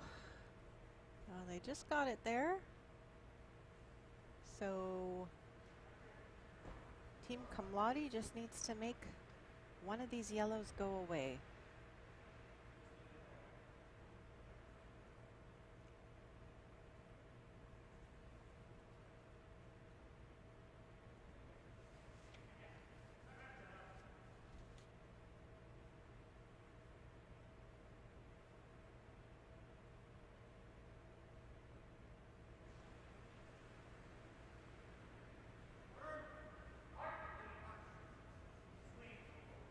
Clean is always nice to hear.